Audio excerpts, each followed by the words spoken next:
You're a boom operator and you're looking out this window and you see a receiver come up and he's anywhere from 30 feet to 40 feet away from you. And that's really close if you think about it, because two aircraft close together is inherently dangerous.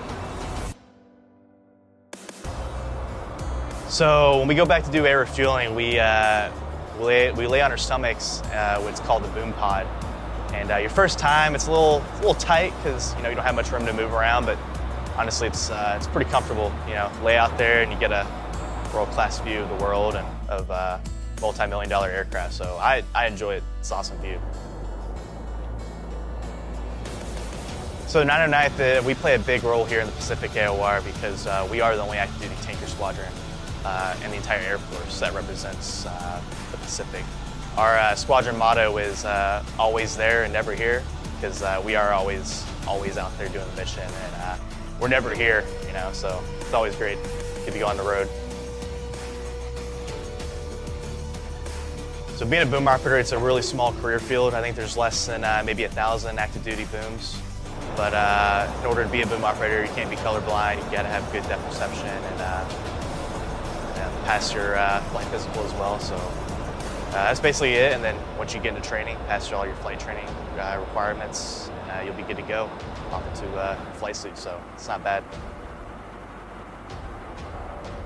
It's inherently very dangerous, but it's also very rewarding to see something that close and support a key mission that we do out here every day. I'm Staff Sgt. Michael Mason. I'm a boom operator for the 908th Expeditionary Air Refueling Squadron. So the purpose of the air refueling mission is to extend the capabilities of the air combat assets. So whether it's an F-15, an F-16, even F-35, our job is to give them the gas to get to where they need to go to get their mission done. They'll do their thing, we'll take them right back home. Honestly, what I like most about it is just the satisfaction of making the boom contacts. Anyone who's ever in the back with me can occasionally hear me go, "Woo! Contact!" This is a big rewarding thing for me. This is probably, to me, like one of the best jobs in the Air Force. I'm front and center for everything that happens with the AOR. To me, I'm that important port structure that allows all of the other mobility fighters to get their mission done. Tiger 2, stern radio check. Bye-bye. Loud clear as well.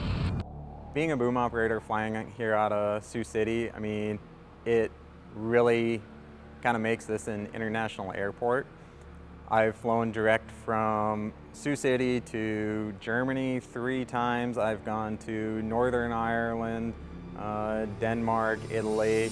I mean, I've been to a number of places already, and we're not stopping over. We're going straight there. My job, I'm the enlisted aircrew member. I back up our pilots, but I also have other duties. Anything outside of the cockpit, I kind of oversee as far as cargo, packs, or passengers, and that includes in-flight refueling. That's the main part of our job. We go back, we fly the boom, and we give receivers gas, keep them airborne. Basically, we'll go out and meet the receiver, whether it's an air refueling track or a military operations area, and we will circle, or really it kind of depends on what the receiver wants. Set Haar. And we'll meet up with them, and I'll have my system ready, and they'll get within 50 feet, and then I'll wait for them to stabilize, and then I'll bring them in. And we'll get to, I mean, depending on who the receiver is, it'll be about anywhere between 5 and 3 feet. But I'll make my contact in about that distance, and I'll let the pilots know we're in contact. They can see up front as well, and they'll start the pumps up there.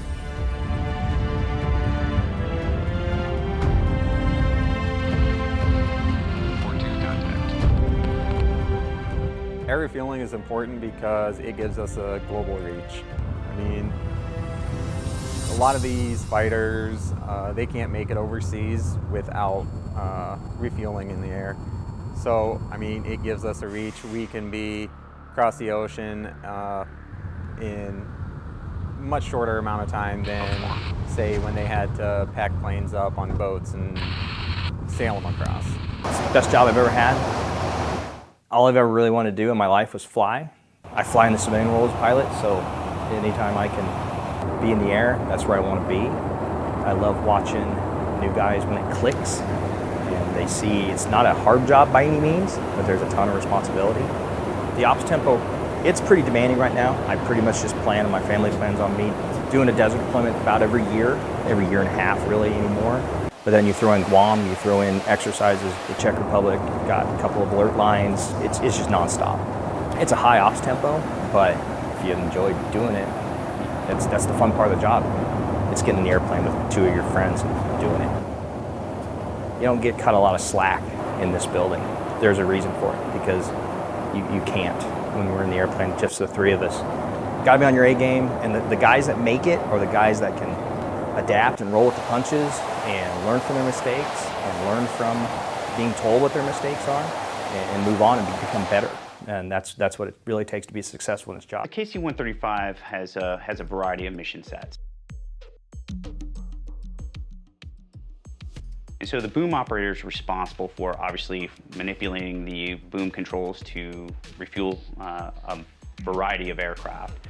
As far as for cargo movement, they are responsible for making sure that the cargo is palletized and secured properly, and then also medical evacuation. We gain that trust from all the general knowledge that we gain over the years. And like I said, we sit in that seat where we sit and have a bigger picture, not just in the boom pod, to develop that picture through the radios when we're talking to the pilots up front as well. Obviously, we have to learn the job, and it takes a lot of hand-eye coordination in the air, in the boom pod, and actually refueling the aircraft. I'd say, all in all, from start to finish, you'd be done in a year. The tech school itself was just, you know, you were studying all the time.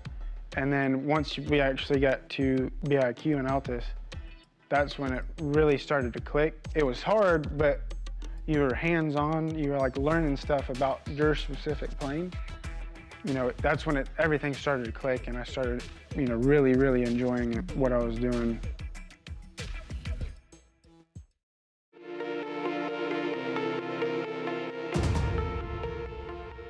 It's not an easy, it's challenging, for sure. The stuff you get to see and the stuff you get to do is well beyond the work. It's well beyond the work. It's, I love this job. It's really rewarding. You're the one that everyone's counting on to get the job done. In deployed locations, when you know that you've got troops on the ground that need some protection, and there's a fighter right coming up behind you to go give them that protection, and you refuel them when they come up fully loaded, and then you refuel them again and they're completely empty, and you know that you saved some lives on the ground that day. We train the way we fight. So we come to work every day willing to learn and willing to be able to execute the mission. And for us, it doesn't matter whether it's a training mission or a real-world event. It still remains the same. Our trust is still there, our professionalism is still there, and our dedication to executing the mission is paramount.